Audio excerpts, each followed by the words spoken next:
Reactions have followed the proposal by Russia's President Vladimir Putin on the terms for a ceasefire in the war with Ukraine. Ukrainian government expressed skepticism about Russia ending the war, even if it meets all the demands. TVC's foreign affairs reporter speaks with a global analyst on what needs to be done to avoid the spread of war. Russia came up with a proposal for negotiations requesting that Kyiv withdraws its troops from the territory of the new Russian region and abandon its intentions to join NATO, a condition that has since been rejected by Ukraine and the US. A recent peace meeting in Switzerland may also not have made much headway. So if we need to make genuine peace, we have to find a neutral ground. And of course, a lot of countries did not participate. Russia, China did not participate. Interestingly, Nigeria did not participate.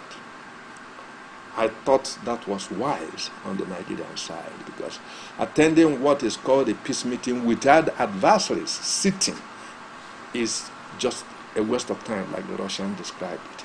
So I think the two sides are far off from reaching a common ground. Mr. Charles believes the West plays a pivotal role in seeing an end to the war. At the start of this war, just 3 months to the start of this war, there was almost an agreement in Turkey.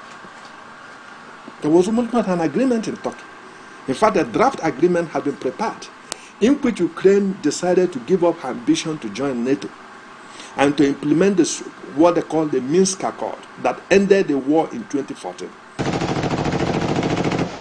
The continued war has also raised fear from some quarters, even as President Putin continues to quote the friendship of America's foe.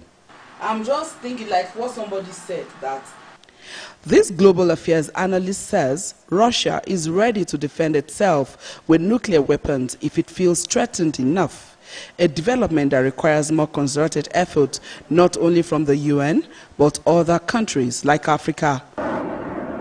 The United Nations have been largely impotent in addressing these two major conflicts of our time, which had seen tremendous loss of life. Like you know, Gaza is a waste city today. Why is it difficult to secure a ceasefire in Gaza? Because of veto wielded by the 5 permanent members. If we do not have the physical power, we should weigh in with the moral authority.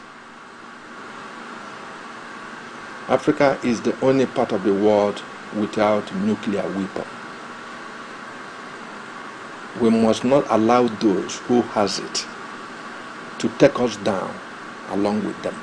The human cost of the war should be a deterrent enough to make countries agree on the ceasefire. Russia alone is said to have recorded over 500,000 deaths of its troops. How many more persons will then die before the world finds a way to negotiate peace between Russia and Ukraine? Given the impacts of this war around the world and how hard it has been to reach a negotiation, Saudi Arabia at the Ukraine Peace Conference in Switzerland advised that both countries need to come to a compromise and shift ground. That may be the only solution at sight. Muya Thomas, TVC News, Abuja.